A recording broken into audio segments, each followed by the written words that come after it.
예, 안녕하십니까. 한국 매니페스토 실천본부 이광재 사무총장이라고 합니다. 만나뵙게 돼서 반갑습니다. 여러 코로나19로 인한 경무에 시달리실 공무원 선생님들 앞에 와서 강의를 부탁을 받고 왔는데요. 학제적인 얘기를 하려고 제가 이 자리에 서 있지는 않습니다. 또 특히 굉장히 좀 기술적인 면을 말씀드리지도 않으려고 하고요. 될 수 있으면 좀 거칠더라도 선생님들과 꼭 한번 나누고 싶었던 얘기, 또 나누고 싶은 얘기를 중심으로 해서 이야기를 좀 나눠보겠습니다. 제목을 좀 이렇게 잡아봤습니다. 새로운 미래의 담대한 여정, 로컬 매니페스토 이렇게 좀 잡아봤는데요. 공약 사업에 대한 얘기를 하겠지만 공약 사업뿐만이 아니고 새롭게 바뀔 미래에 대한 얘기, 또 우리가 좀 지금까지 좀 오해했던 상황들, 이런 얘기들을 함께 좀 이야기를 좀 나눌까 합니다. 먼저 들어가기 전에 폴 크루그먼이라고 하는 사람의 이야기를 좀 얘기를 해볼까요?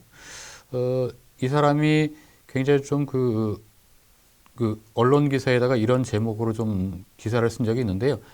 삶은 개구리 증후군이라고 하는 얘기를 좀 던진 적이 있습니다. 천천히 물이 끓어오르기 때문에 그 개구리가 상황을 인식하지 못하고 피부로 실감하지 못한 상황에서 굉장히 뜨거워져서 결국 목숨을 잃을 때까지 대처를 제대로 못한다. 이렇게 얘기를 했는데요. 아마 지금 굉장히 급변하는 사회 속에서의 우리가 혹시 이 급변하는 변혁기의 변화를 좀 아직은 심각하게 알고 있지 못해서 여러 가지 대치를 좀 못하는 것 아니겠는가, 이런 의심으로부터 좀 시작을 해볼까 합니다.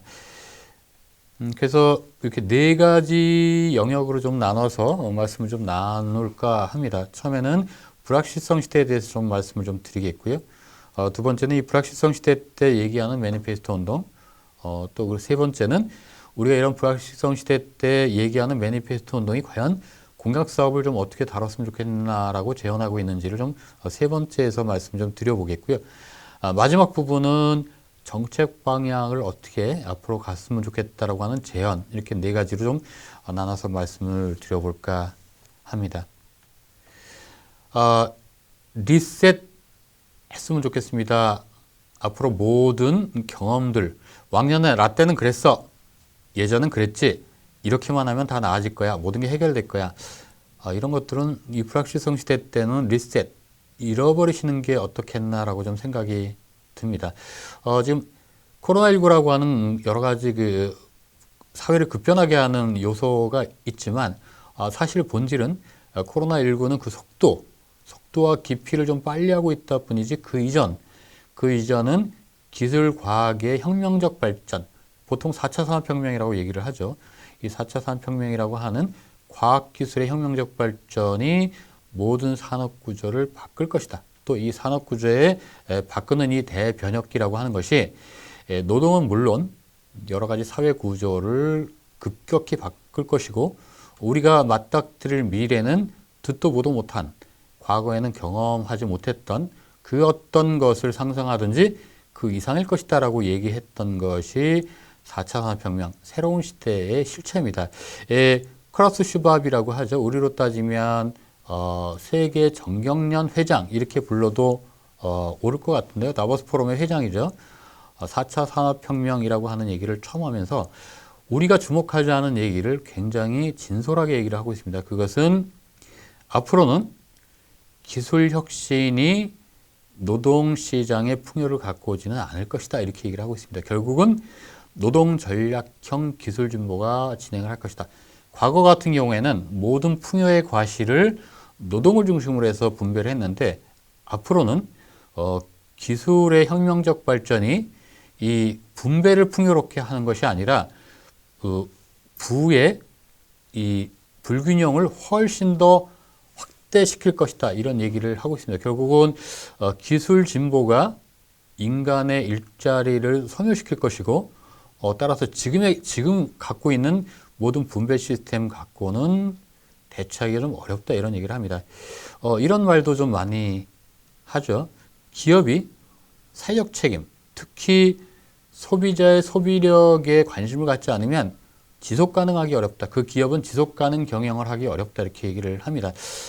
이것은 우리가 조금 새겨드릴 얘기인데요. 기업하면 영어 어원으로 따지면 컴빵, 빵을 함께 나눈다, 컴퍼니 이런 얘기가 되는데 결국은 이 빵을 함께 나누겠다고 하는 것, 기운이 이윤 창출뿐만이 아니라 빵을 함께 나눠서 소비자들의 주머니에 현찰을 보유하도록 하지 못하면 소비력들이 살아나지 못하고 결국 소비가 촉진되지 못하기 때문에 기업들이 줄도서날 것이다. 이런 얘기를 하는 건 과거에는 우리가 듣지 못했던, 과거에는 이렇게 경제 시스템을 이끌어가는 또 자본주의의 선두에 있다고 하는 다보스 포럼이나 이런 쪽에서 나오지는 않았다는 것. 결국 우리가 알고 있는 시대와는 굉장히 다른 새로운 시대가 열렸다. 그래서 불확실성 시대라고 얘기를 한다. 라고 하는 부분을 말씀을 드리고요. 따라서 이 풍요의 역설은 뱀의 입이라고 하는 뱀의 턱 이렇게 얘기를 하는 그 이야기까지도 나오는데요. 이 제라드 번스타인이라고 하는 이 경제학자가 성장률이 높아진다고 고용률이 과거처럼 성장률에 따라서 연동해서 높아지지는 않을 것이다. 성장률은 높아지는데 고용률은 정체되거나 떨어지는 이런 성장률과 고용률의 격차가 커지는 과거에는 듣도 보도 못한 시대가 온다. 라고는 얘기를 하고 있습니다. 결국 뱀의 입이라고 하는 이 그래프에 가면 갈수록 성장률과 고용률이 벌어지는 형태를 갖고 설명을 하고 있는데요. 이것은 우리 행정에 던져주는 얘기가 굉장히 크다고 봅니다. 과거에는 성장률에 대해서만 얘기를 하고 기업 유치나 기업의 이윤에 대해서만 얘기를 했다고 하면 그것이 결국은 고용을 유지시켜 줄 수는 없고 이 고용을 유지시켜 줄 수 없기 때문에 계속적으로 소득 격차가 커질 수밖에 없다. 과연 이런 것들을 산정하고 우리가 행정을 준비하고 있는지 또 정책 공약들이 이런 것들을 충분히 포괄하고 있는지를 한번 고민해 볼 그런 시대가 됐다. 이런 말씀 좀 드려보겠습니다. 또 다른 우리가 불확실성 시대에서 주목하는 것은 인구 구조의 변화입니다. 과거 우리가 기성세대라고 하는 분들이 겪어왔던 세대는 20세기는 대부분이 굉장히 젊은 대한민국, 지금으로 따지면 베트남 만 24세 평균 국민의 평균 나이가 만 24세 정도나 30세 초반의 대한민국을 겪어왔다고 하면 앞으로는 인구 구조의 급격한 변화에 의해서 2065년에는 OECD 국가 중에서 가장 늙은 국가, 늙어가는 대한민국으로 점점 변하고 있는데 이 기본, 모든 행정학의 기본인 인구 구조 변화에 우리가 절실하게, 적절하게 행정 시스템을 준비하고 있는가는 한번 고민해 볼 필요가 있겠다. 불확실성 시대가 커지고 듣도 보도 못한 미래가 다가올 때 우리 용산구가 갖고 있는 이 지방행정 시스템이 결코 맞지 않는 그 낡은 행정 시스템이 될 가능성이 굉장히 크다. 그래서 과거 때는 압축개발 성장 시대 때는 잘 맞았다고 하더라도 앞으로 불확실성 시대를 거치면서 맞지 않을 수 있다라고 하는 의심을 갖거나 맞지 않을 것이라고 하는 생각으로 새로운 여행을 준비하지 않으면 여러 가지 좀 문제가 생길 것 같다. 이런 말씀도 좀 같이 좀 드려봅니다. 이런 불확실성이 증폭될 것이다라고 하는 많은 얘기들을 굉장히 빠르게 변화시킨 것이 결국은 브이노믹스 이렇게 얘기하고 있는데요. 바이러스노믹스라고 보시면 되겠죠. 바이러스가 이런 것들을 굉장히 빠르게 바꿔가고 있는 것이다. 결국은 빠르게 바꿔갈 수 있는 촉매제를 하고 있는 것이지 이 바이러스가 바뀔 미래에 대해서 없던 것을 새롭게 만드는 것은 아니다. 그래서 이 변화는 급격히 온 그 바이러스 때문에 그런 것이 아니라 이미 아주 오래전서부터 굉장히 많이 변화하고 있고 이런 것들을 피부에 느끼지 못했지만 코로나19라고 하는 이 바이러스 사태 때 우리가 지금 피부에 현재 지금 느끼고 있다. 따라서 이것을 위기로만 받아들이지 말고 기회로 삼아서 21세기 새로운 미래를 준비하는 기회로 삼았으면 좋겠다. 이런 부탁을 좀 드리러 왔습니다. 대전환기라고 하죠. 4차 산업혁명이라고 얘기하는 것은 말씀드렸다시피 노동전략형 기술진보, 우리가 듣도 보도 못했던 계속적으로 어떤 기술이 진보하면 일자리가 계속 늘어났던 시대에 1차, 2차, 3차 산업혁명을 겪어왔다라고 하면 앞으로 4차 산업혁명은 기술이 혁명적 발전을 하면 할수록 일자리가 소멸되는 시대를 거쳐야 되는데 이 과제를 어떻게 준비하고 있을 것이며 우리 기초행정은 어떻게 준비할 것인가를 좀 심각하게 과제로 삼아서 고민해야 될 시점이 왔다. 이런 과제들이 또 정책 공약에 녹아 있는지를 우리 공무원 선생님들이 한번 또 살펴봐 주셔야 되는 그런 시점이 왔다. 이런 말씀 좀 드립니다. 이 피부에 잘 안 와닿으시죠? 그 기술이 발전하면 자꾸 일자리가 소멸된다라고 하는 얘기는 신문지상이나 언론들에서는 많이 접하셨을 텐데 그렇게 많이 피부를 좀 못 느끼실 것 같아서 제가 한 사례를 좀 말씀을 좀 드려볼게요. 저희 매니페스토 본부가 있는 곳은 그 여의도 국회 건너편에 있는데요. 그쪽 국회는 아무래도 정치하시는 분들이 좀 많이 있는 곳이기도 하지만 또 한 축에서는 은행, 보험, 증권, 카드사 이런 본사들이 좀 많은 금융권들이 굉장히 많이 몰려 있는 곳이거든요. 그런데 이쪽은 작년부터 35세 새롭게 입사한 이후에 10년이 되면 보통 우리가 계산을 대략하면 35세 이상이라고 보는데요. 35세부터는 명예퇴직을 받기 시작을 했습니다.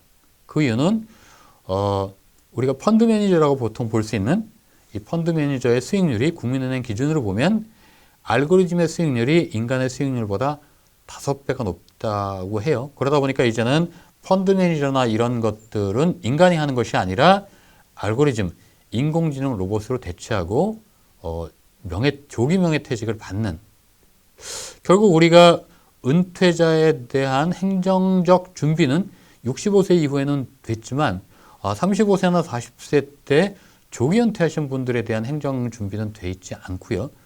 또 이렇게 빠르게 은퇴를 하면 이후에는 어떻게 나머지 삶들을 엮어갈 것인지에 대한 준비가 되지 않은 새로운 미래가 온다라고 하는 말씀을 드리고요. 지금 또 제조업에서도 굉장히 큰 문제가 발생을 하고 있는데 인공지능 로봇 투입률이 대한민국이 세계 1위입니다.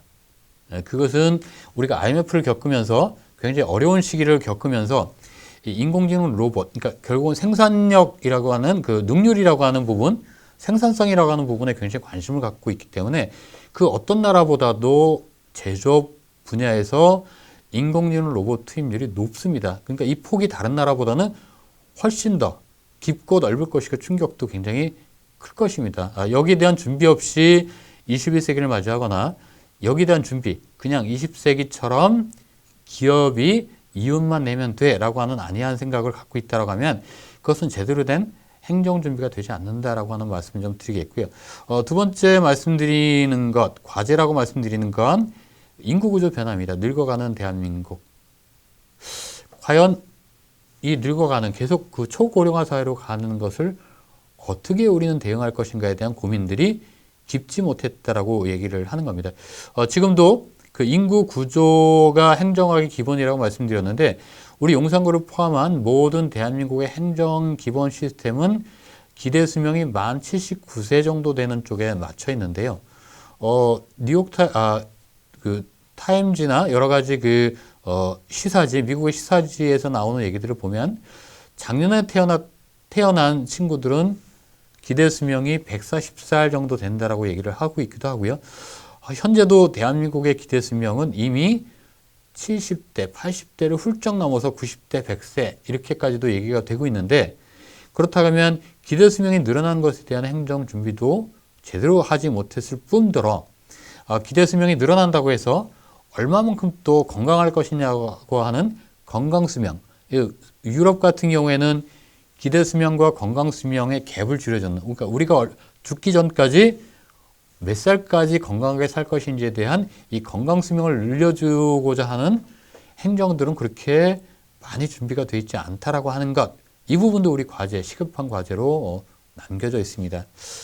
또 다른 과제, 이 세 가지 과제를 저희가 말씀드리려고 마지막 과제를 말씀드리면 지금까지 우리가 20세기의 기초지방정부의 행정들은 국가 내에서 대응하면 됐다고 보면 앞으로는 국가를 넘어선 지구적 협력 네트워크가 필요하다. 코로나19 같은 경우에도 우리나라만 방역을 잘 되면 되는 것이 아니고 전 세계적 유기적 협조가 필요한 지구적 협력적 네트워크가 가능해야지 통제 가능하다고 보는 건데요. 우리 지방정부는 이렇게 지구적 협력 네트워크를 유기적으로 작동하는 그런 시스템을 갖고 있지도 못할 뿐더러 이런 경험도 아직은 없습니다. 그래서 이 대전환기에 산업구조의 재편이라고 할 수 있는 기술 진보에 대한 것, 또 인구구조 변화에 따른 것, 또 지구적으로 전지구적으로 협력적 네트워크를 구성해서 움직일 수 있는 것, 이런 것들에 대해서 좀 고민을 해야 되는, 그러니까 과거의 모든 생각들은 리셋하시고 새로운 미래가 온다고 하는 것, 이건 듣도 보도 못한 것이라고 하는 것, 여기서부터 오늘 이 얘기를 좀 끌어갈까, 또 같이 한번 이야기를 좀 나눠볼까라고 하는 부탁으로부터 앞부분의 얘기를 좀 시작을 했습니다. 이런 불확실성이 높아지는 시대 때 이 매니페스토 운동이라고 하는 것, 민주주의라고 하는 것이 왜 중요한지에 대해서 말씀을 좀 지금부터는 좀 드려보겠습니다. 선거 공약을 매니페스토 본부는 이렇게 얘기를 한 바 있습니다. 선거 공약의 주인을 혹시 선출직 공직자라고 생각하시면 그 용산구청의 구청장님의 공약의 주인을 우리 구청장님이라고 혹시 오해하시는 분들이 있으면 여기서부터 지방행정에 문제가 발생을 한다. 저희가 이렇게 얘기를 하고 있는데요. 저희는 선거공약서를 고용계약서라고 보고 있습니다. 따라서 용산구청장님의 선거공약의 슈퍼울트라 갑은 우리 용산구민이라고 생각을 합니다. 지난 대선 때죠. 저희가 그 활동하고 있는 매니페스토 본부 그 빌딩, 저희는 11층에 있는데요. 당시에 7층에 현재 문재인 대통령, 당시에는 후보였죠. 그 후보 캠프가 그쪽에 있었는데요. 대선이 끝나고 난 다음에 저희가 인터뷰를 이렇게 했습니다. 오늘 우리 대한민국 국민은 임기 5년에 새로운 대통령을 고용했다. 이를 잘하면 5년 후에 그 세력에게 기회를 다시 한번 줄 것이고, 이를 잘못하면 다른 세력에게 기회를 넘길 것이고, 이를 엉망으로 하면 리콜, 탄핵할 것이다. 이게 민주주의의 기본이다. 여기서부터 흔들리면 안 된다. 그리고 우리는 고용을 했다라고 얘기를 했는데 201개. 당시에 제시했던 대선 공약 숫자가 201개입니다. 우리 국민은 201개의 고용계약서를 확보했다. 결국 일을 잘하는지 못하는지는 이 고용계약서, 우리 국민들과 함께 약속한 고용계약서를 기본으로 평가할 것이다. 이렇게 얘기를 한 바 있습니다. 이 말씀을 꼭 드리고 싶은 건 여기서부터 흔들려져 버리시면 우리 구청장님 공약 관리를 하는데 우리 공무원 선생님들이 굉장히 좀 그 잘못된 판단을 하실 가능성이 크다. 이렇게 생각하기 때문에 그렇습니다. 그래서 저희 매니페스토 운동은 선거 때 공약의 주인이 누군지부터, 또 선거에서 공약은 고용계약서라고 하는 것, 이것을 좀 철저히 하자라고 얘기를 하는 거고요. 이것은 또 대한민국 헌법에도 명확히 규정되어 있는데요. 우리나라 대한민국 헌법에 권력이라고 하는 단어는 딱 한 번 나옵니다. 그것은 잘 아시다시피 대한민국의 모든 권력은 국민으로부터 나온다라고 할 때 권력이라는 단어를 쓰고요. 나머지는 대부분 다 권한이라고 씁니다. 그 이유는 민주적 통제라고 하는 것을 명확히 하기 위해서 하는 건데요. 선거 때 우리를 대신할 사람들을 뽑고 선거 공약, 고용계약서를 중심으로 대의를 위임해서 이후에 이것들이 잘 지켰는지를 평가해 가면서 그 사람을 통제하는 것, 이것을 문민통제라고 봤기 때문에 그렇습니다. 따라서 문민통제라고 하는 것의 가장 기초적인 것들이 공약이고 선거 공약이고, 그래서 선거 공약을 고용계약서라고 한다. 그러니까 지난 선거 때 우리 구청장님이 우리 구민들에게 제시한 선거 공약은 고용계약서고요. 또 그 고용계약서를 중심으로 해서 우리 구민들에게 고용됐다. 4년의 임기를 보장받았다. 이렇게 좀 말씀을 드립니다. 그리고 이 선거 공약이라고 하는 것, 이것이 좋아, 저것이 나빠, 이렇게 저희가 접근하지는 않고요. 선거 공약이라고 하는 건 선거 때 여러 가지 논의와 논쟁, 검증을 거치는 사회화가 굉장히 필요하다. 이렇게 얘기를 하고 있습니다. 매니페스토 운동의 실체를 소개를 시켜드리면 여기에 대한 좀 이해가 좀 높아지실 텐데요. 매니페스토가 시작된 건 한 100년 가까이 됐네요. 1834년도 로버트 필, 우리로 따지면 보수당의 당대표가 될 텐데요. 영국이죠. 이 사람이 영국이 지금 굉장히 어려운 상황에 빠졌는데 이것을 돌파해내기 위해서는 여러 가지 의제를 가지고 많이 국민들이 논의하고 이 논의하고 난 다음에 사회화 과정을 거치고 이 사회 과정을 거치는 과정을 통해서 컨센서스, 합의를 좀 형성을 하고 이런 합의를 형성했던 힘으로 영국의 어려움을 돌파해냈으면 좋겠어. 그런데 이것들을 하지 못하는 이유는 선거 때 자꾸 거짓말하기 때문에 제대로 된 토론이 안 돼라고 해서 시작이 됐고요. 이후에 1997년도 토니 블레어, 우리로 따지면 진보당의 당대표 정도가 되겠는데요.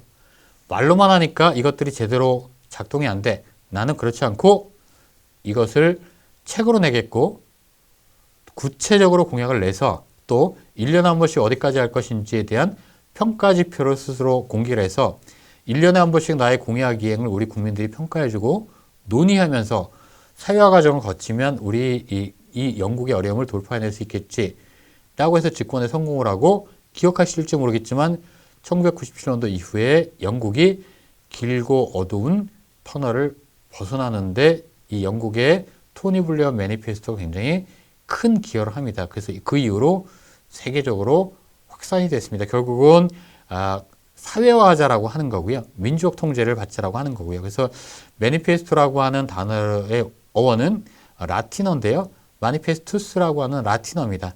나는 과거에 어떤 일을 잘못했는지를 솔직하게 반성하고 앞으로 무엇은 꼭 하겠다고 하는 것을 공적으로 투명하고 구체적으로 밝히라고 하는 것이 매니페스토의 어원입니다. 또 하나 매니페스토 공약과 다른 선거 공약과 좀 다른 건요. 과거에는 이렇게 얘기했죠. 선거 공약들이 일자리를 늘리겠습니다. 복지를 넓히겠습니다. 이렇게 얘기를 했는데요. 매니페스토는 그렇게 하는 것은 아닙니다. 아까 말씀드렸다시피 토니 블레어가 굉장히 구체적으로 내겠다, 명확하게 제시하겠다라고 얘기를 한 것에서도 알 수 있듯이 매니페스토 공약은 그렇습니다. 왜, 무엇을, 어떻게, 언제까지, 무슨 돈으로 이렇게 구체적으로 물어보는 겁니다. 그래야 통제 가능하니까 그렇고요. 매니페스토 본부가 2008년도 2월 28일에 공직선거법 66조 등을 바꿔놨기 때문에 대통령과 단체장, 교육감 등은 선거 공약을 낼 때 왜, 무엇을, 어떻게, 무슨 돈으로, 언제까지 이렇게 구체적으로 내게끔 되어 있습니다. 그래서 이 매니페스토는 왜, 그리고 어떤 시대 소명으로, 어떤 비전을 설정하고자 또 1년에 한 번씩 어디까지 할 것이며 원칙과 우선순위는 뭔데, 핵심 과제와 재원 조달 방안은 뭔데, 세부 실천 과제는 종합적으로 어떤 건데 라고 하는 걸 구체적으로 물어보는 겁니다. 그래서 이런 것들을 구체적으로 물어보고 늘 기록하고 이후에 이것들을 잘 이행했는지를 체크하고 평가하는 거기 때문에 제가 매니페스토 운동을 기록하고 기억하고 통제한다 이렇게 얘기를 하고 있습니다. 지금도 선거관리위원회 홈페이지에 들어가 보시면 지난 선거 때 당선자뿐만이 아니라 낙선자까지도 선거 때 유권자에게 약속했던 선거 공보와 선거 공약서, 선거 때 사용했던 공약에 관계된 홍보물, 공보물들이 홈페이지에 떠 있습니다. 그런 것은 우리 매니페스토 본부가 제안을 해서 지난 선거 때 어떤 약속을 했지라고 하는 걸 유권자들이 쉽게 찾아볼 수 있도록 얘기한 것. 그러다 보니까 선출직 공직자들은 선거 공약을 과거처럼 허술하게 다루지 않을 수 있는 그런 계기가 좀 제시가 되고도 있습니다. 여기서 저희가 또 말씀을 드릴 건 저희가 선거 공약을 이행을 잘하는 곳과 못하는 곳에 대한 그 전체 분석을 좀 해보고 있는데요. 과거 같은 경우에는 이렇게 분석이 좀 됐거든요. 샘플 조사를 많이 하다 보니까 재정 자립도가 높은 곳, 또 재선한 곳 단체장, 또 대통령과 소속 정당이 같은 곳 이렇게 얘기를 했는데 저희가 이 조건을 따라가다 보면 지금 서울 같은 경우에는 서울의 그 강남구나 재정 자립도가 높은 곳들 또 특히 재선을 하는 곳들이 훨씬 더 잘해야 되는데 그것은 아닌 것이라고 하는 걸 저희가 확인했기 때문에 또 특히 이 매니페스토를 한 15년 차 하면서 공약에 대한 전수조사를 하다 보니까 그것이 아닌 다른 조건이 있다라고 하는 걸 발견을 했는데요. 그것은 새롭게 저희가 발견한 것은 세 가지 조건인데요. 첫 번째, 단체장의 관심. 우리 두 번째는 공직사회 협조. 세 번째는 지역 주민의 참여. 이것들이 엔드 조건으로 돌아갈 때다. 이렇게 좀 보고 있습니다. 결국은 우리 공직사회의 협조가 이 공약 사업을 이행할 때 가장 큰 관건이라고 저희는 보고 있고요. 그래서 제가 단체장들을 만나뵐 때 꼭 그런 말씀을 드리는데 잘하면 단체장 탓, 못하면 공직사회 탓 이런 것들이 가장 공약 이행의 성과들이 좀 낮고 우리 공약 사업을 할 때 모든 공과를 공평하게 공직사회가 나누는 곳이 높다 이렇게 말씀을 드리는데 다시 한번 말씀을 드리지만 우리 용산구의 공약 사업이 잘 되려면 그것은 가장 저희가 중요하게 보는 건 지금 방송을 보고 계시는 우리 공무원 선생님들이 협조가 가장 중요하다. 또 그런 공무원 선생님들이 협조를 저희가 말씀을 드리는 건 이 공약 사업의 슈퍼 울트라 갑이 우리 구민이기 때문에 그렇다. 이것은 선출직 공직자를 위해서 우리가 여러 가지 일을 하는 것이 아니라 우리 구민들의 삶을 조금이라도 낫게 하기 위한 여러 가지 정책 사업을 집행하는 거다. 또 다루고 있는 거다. 이렇게 좀 생각해 주시면 고맙겠다라고 하는 부탁을 좀 함께 드려볼까 합니다. 우리 지역 주민들에게도 여러 가지 좀 부탁을 드리는데요. 이런 말씀 좀 드리거든요. 우리 선거 공약이라고 하는 건 선거 때에만 반짝 보는 것이 아니다. 우리가 고용계획서라고 얘기해 특히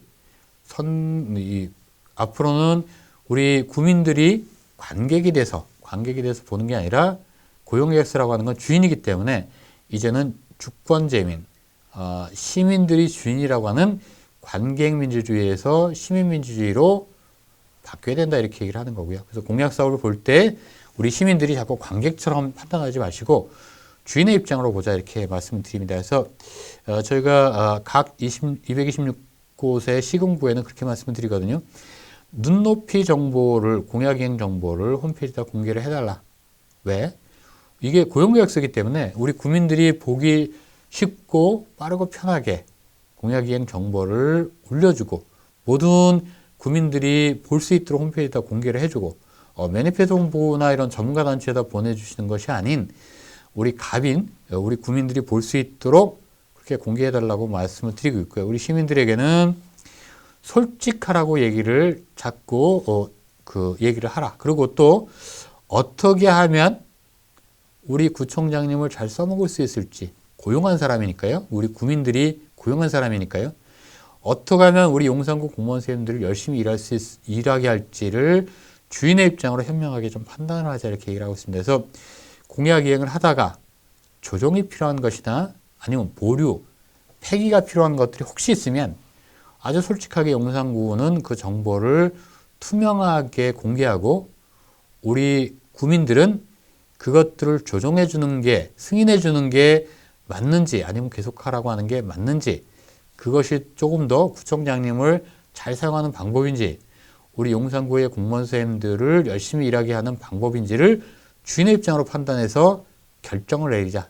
그 결정에 따라서 1년에 한 번씩 재계약을 맺자 이렇게 얘기를 합니다. 그래서 저희가 그런 것이 관객에서 우리 용산구의 진정한 주인인 시민민주주의로 변형되는 거다 이렇게 얘기를 하고 있습니다. 그래서 저희가 오늘 나누는 말씀 중에 또 꼭 드리고 싶은 말씀 중에 하나는 공약, 용산구에 있는 공약 사업들을 과감하게 다이어트 한번 해보자 이런 제안도 좀 드려볼까 합니다.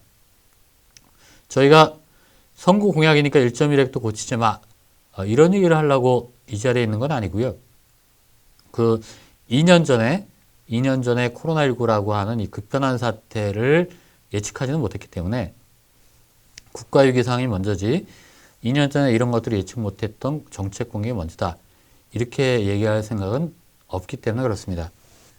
2년 후에 선거가 직면해서 우리는 열심히 하려고 했는데 코로나19 때문에 못했어 이렇게 얘기하지 마시고 지금쯤 실국에서 또 전문가 선생님들과 함께 어떤 부분들을 좀 조정해야 될지 또 특히 대면 행정들을 하기가 좀 어려우실 거고요.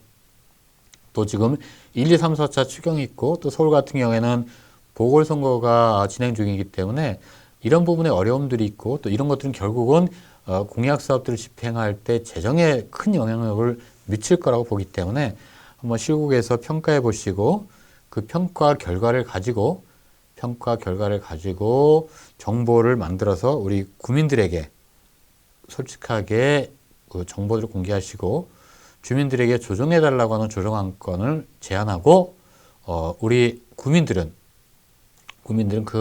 그것들을 심의해 보는 것. 대민주주의 방식이라고 하면 우리 구의회에서 지역 주민의 대표 기관이라고 할 수 있는 구의회에서 이런 것들을 승인하면 다시 한번 갑이 승인한 거로 저희는 보고 있기 때문에 대민주주의 방식으로 하셔도 좋고 아니면 인구 비례한 무작위 추천 방식 우리 구청에서 위촉하는 방식이 아니라 인구 비례한 무작위 추천 방식이나 아니면 공모 방식 이런 것들을 통해서 공정하게 우리 대표성을 띌 수 있는 우리 배심원단들을 모아서 이곳에서 승인을 받으면 그건 갑이 승인한 걸로 저희는 보기 때문에 새롭게 공약 사업이 계약이 설정된 걸로 보겠다 이렇게 얘기를 하고 있습니다.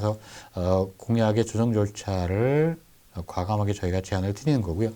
또 이런 것들을 드리는 게 여론조사나 이런 것을 통하는 것이 아니라 이런 행정의 민주적 정당성을 확보하고 또 의사결정의 질을 향상하고 또 이웃의 문제, 우리 지역의 문제에 대한 이해와 관심도를 우리 지역 주민들이 함께 고민할 수 있는 그런 프로그램으로서의 시민민주주의를 좀 더 성숙히 해보자. 이런 제안이기도 합니다. 그래서 1.1획도 공약사업은 고치지 마 이런 것이 아니라 아주 투명한 절차로서의 행정 또 아주 민주적 절차로서의 행정 집행 이런 것들을 용산구에다가 저희가 제안할까 합니다.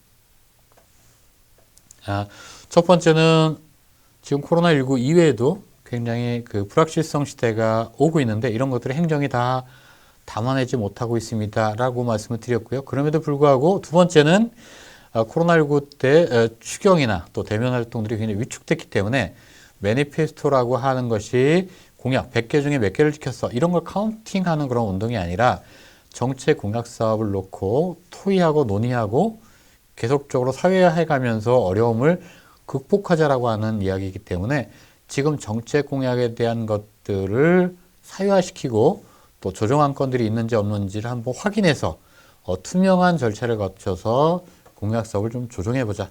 이런 얘기까지 드렸는데요. 지금부터는 이런 것들을 포함해서 우리 매니페스토 본부가 중앙 언론들과 함께 매년 1년에 한 번씩 하는 공약 이행 평가 사업들은 올해는 어떻게 계획하고 있는지에 대해서 말씀을 드리겠습니다. 그러면 이런 것들 우리가 보고 있는 매니페스토 본부가 지금 얘기하고 있는 것들이 이 평가 사업들은 어떻게 녹아 있고 여기에 우리 용산구는 어떻게 대응을 하면 상대적으로 지금까지 열심히 하신 것들이 평가 결과에 잘 반영이 될 수 있을까라고 하는 말씀을 같이 한번 드려볼까 합니다. 저희가 사실은 공약이행 평가 이렇게 얘기를 하고 있지 않습니다. 이게 1등부터 226등까지 이렇게 서열화 평가를 지금까지 해본 적은 없고요. 또 SA부터 A, B, C, D 이렇게 등급 평가를 하고 있는데 이 등급 평가도 될 수 있으면 절대 평가이기 때문에 모두가 SA가 될 수 있는 그런 가능성을 놓고 가고 있습니다. 그리고 저희는 평가가 목적이 아니라 어떻게 하면 우리 지방정부의 이 공약 사업들이 실효성 있게 또 이행 가능성이 높아져서 그 지역의 지역 주민의 삶 증진에 기여할 것인가가 가장 핵심 목표고 목적이기 때문에 제가 2019년도 평가는 공약 실천 계획서, 공약 이행 매뉴얼, 액션 플랜이라고 하기도 하고요. 로드맵이라고 하는데 선거 때 제시했던 공약 사업에 대한 실행 계획서를 짜달라고 제가 말씀드렸고요. 저희가 그것을 평가를 했고요. 작년이죠. 2020년들은 민선 7기를 중간 평가 한번 해보자. 이런 말씀을 좀 드렸고요. 그래서 거기에 대한 그 분석 보고를 했고요. 올해는 이제 나머지 민선 7기 하반기를 어디에다 집중할 것인지에 대한 최종 과제, 마무리 과제 도출하는 곳에다가 저희가 포커스를 맞추고 있습니다. 그리고 내년도가 되겠죠. 2022년도 평가 때는 지금까지 해왔던 정책에 대한 총평과 민선 8기를 어떻게 맞이할 것인가에 대한 그런 분석 이런 것들을 좀 하고자 합니다. 그래서 이렇게 평가의 흐름도를 보면 저희가 서열화 평가를 하기 위한 것은 아니다. 우리 공무원 쌤들, 우리 지방 공무원 쌤들의 공직서야 어느 정도 약간은 긴장은 있겠지만 협업들을 가지고 지방 정부의 행정의 능력들을 조금씩 향상시키는 그런 방안들을 좀 모색하기 위해서 저희가 평가 사업의 흐름들을 좀 짜고 있고요. 올해는 그 서울시 같은 경우 서울과 부산에서 보궐선거가 진행되고 있기 때문에 예전에는 보통 4월 달에 저희가 결과 발표를 했는데 올해는 보궐선거 4월 7일 보궐선거 결과가 끝난 5월 달에 저희가 결과 발표를 할 예정이고요. 저희가 지금 그 공문을 통해서 시군구 또 시도 교육청에 평가 사업들에 대한 내용들을 공문 발송해놓고 있습니다. 저희가 보는 방식은 5가지 5대 지표를 가지고 보고 있고 3가지 지표는 점수를 통해서 100점 만점으로 환산해서 보고 있고요. 나머지 2가지는 패스페일 형태로 보고 있는데 올해는 이게 잠시 좀 변합니다. 이게 5대 지표를 좀 설명해 드리면 이행 완료, 공약이 100개 중에 몇 개를 지켰어라고 하는 이행 완료 부분이 한 가지 지표고요. 목표 달성도, 저희가 그 스스로, 용산구 스스로 1년에 한 번씩 어디까지 할 것인지에 대한 목표에 대한 지표들을 만들어 달라고 얘기를 했기 때문에 그 자기 목표를 달성했는가가 또 한 축, 목표 달성도라고 하는 지표고요. 주민소통도, 아까 제가 말씀드렸다시피 공약사업의 슈퍼울트라 갑, 모든 공약사업의 갑은 우리 지역 주민이라고 말씀을 드렸기 때문에 이 지역 주민과 얼마나 함께 했는가, 또 얼마나 민주적 절차를 거쳤는가라고 보는 것을 저희가 주민소통도, 이 3가지를 과거에는 100점 그래서 300점 만점으로 저희가 평가를 해서 다시 100점 만점으로 환산을 하고 또 등급으로 표출하는 방식으로 했는데 올해는 팔로우십이라고 볼 수 있겠죠. 이행에 관계된 이행 완료라고 하는 공약 완료 부분을 100점 만점에서 50점으로 좀 줄였고요. 목표 달성도, 자기 목표 달성도도 100점에서 50점으로 줄였습니다. 다만 주민소통도는 100점으로 그대로 갖고 가고요. 그래서 이행에 대한 텐션들을 좀 줄여드리는 대신에 함께 민주성에 대해서는 조금 더 과감하게 저희가 점수를 그대로 배정을 하고 있습니다. 따라서 올해 평가의 초점은 어떤 이행 성과보다는 어떻게 우리 지역 주민들과 함께 공약 사업을 고민했는가, 또 어떻게 민주적 절차를 거쳤는가, 행정의 투명성들은 어떻게 확보했는가가 훨씬 더 평가 결과에 영향을 미친다, 이렇게 좀 말씀을 좀 드리겠고요. 여기서 또 2가지 점수가 있는데 웹소통. 이 웹소통이라고 하는 건 홈페이지에 우리 지역 주민들이 쉽게 들어가서 언제 어디서나 빠르고 편하게 지역 주민들이 공약 정보를 볼 수 있도록 공개해달라고 하는 것. 이것은 일정 점수 이하면 페일 처리, 가장 낮은 점수 SA, A, B, C, D일 때 D등급을 놓겠다고 저희가 말씀을 드렸고요. 자연스럽게도 이 용산구는 저희가 오기 전에 공약 정보 홈페이지를 좀 살펴봤는데요. 아마 여기서 페일 처리될 가능성은 그렇게 높지 않다, 이렇게 보고 있기 때문에 이것은 좀 그렇게 신경을 좀 덜 쓰셔도 좋겠다. 홈페이지를 좀 돈 들여서 업그레이드 해달라고 하는 얘기는 아니니까요. 그렇게 이해를 해주셨으면 좋겠습니다. 또 한 가지는 공약의 일치도입니다. 선거 때 제시했던 공약이 아무 설명 없이 슬금슬금 바뀐 것이 있는가를 보는 것. 이것은 한 가지만이라도 발견되면 가장 나쁜 페일 처리를 합니다. 이건 불통 처리를 하는데요. 그것은 공약사업, 계약서라고 볼 수 있는 계약서를 갑의 승인 없이 바꿨다라고 하는 건 이것은 계약으로서의 어떤 효력을 상실했다라고 봐서 저희가 그렇게 하고 있습니다. 지금 그 대한민국에서 살아있는 공약, 대통령 공약부터 지방령까지 공약이 총 82,000개 정도 되는데요. 매니피스토 본부와 함께 활동하고 있는 우리 대학생 기자단이 지속적으로 이 부분에서 어떤 그 설명 없이 공약을 실국에서 마음대로 조정했는가를 늘 상시적으로 모니터링을 하고 있습니다. 용산구에는 이런 일은 지금까지 없었기 때문에 앞으로도 이 부분은 없을 것이라고 봅니다. 주민소통 부분을 좀 더 말씀을 좀 드려볼까요? 주민소통 부분이 5가지에 대한 지표를 저희가 보고 있는데요. 공약 평가를 제도적으로 마련해서 운영하고 있는가인데요. 5개 지표가 20점, 20점, 20점으로 해서 20점 만점으로 해서 100점으로 평가를 하고 있는데 이런 겁니다. 공약 평가나 공약에 대한 것들에 대한 조례가 있는가, 또 규칙이 있는가, 훈령이 있는가, 예규가 있는가 이렇게 보고 있습니다. 그래서 여기에 따라서 차등 배점을 하고 있고요.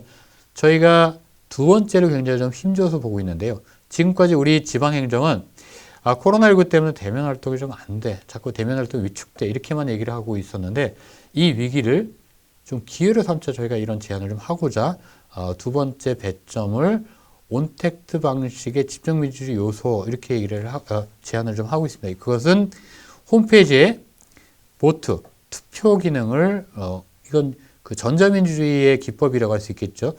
투표할 수 있는 기능을 링크 걸어서 달라고 하는 거고요. 폴, 여론조사 기능, 온라인 여론조사 기능도 함께 링크해 달라고 하는 거고요.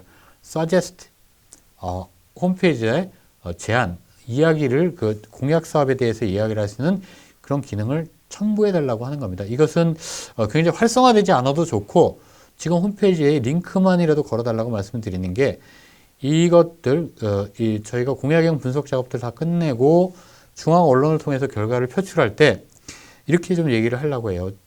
만약에 대면 활동이 어려워 앞으로는 굉장히 위축될 것 같아 이렇게만 된다고 하면 중앙 정부의 할 일은 좀 늘어나고 우리 기초 정부에서 할 일들 대면 행정의 대부분이 기초 정부에서 할 일들이 굉장히 위축될 수 있기 때문에 아니야 우리 지방 정부는 이 기회에 전자민주주의를 좀 활성화시킬 거야라고 하는 그런 얘기를 좀 하고자 저희가 이런 제안을 하고 있습니다. 그래서 요거는 꼭 우리 용산구청은 홈페이지에 요 기능들을 좀 링크 걸어달라. 저희가 이것들이 대부분 저희가 얘기하는 이 배점 항목들이 돈이 들어가거나 굉장히 재정이 크게 필요한 것들은 저희가 제안하고 있지 않습니다. 이 보트나 폴, 서제스트 기능들은 여러 그 플랫폼이나 포털에서 제공하고 있는 서비스 솔루션들이 굉장히 많기 때문에 이런 것들을 활용해도 무관하다 이렇게 말씀 좀 드리고 싶습니다. 그리고 정기적 평가 및 평가 과정, 결과 과정의 공개, 투명성을 또 배점을 하나 놓고 있고요. 주민 참여 평가단들의 구성 및 활동의 민주성을 또 배점으로 놓고 있고요.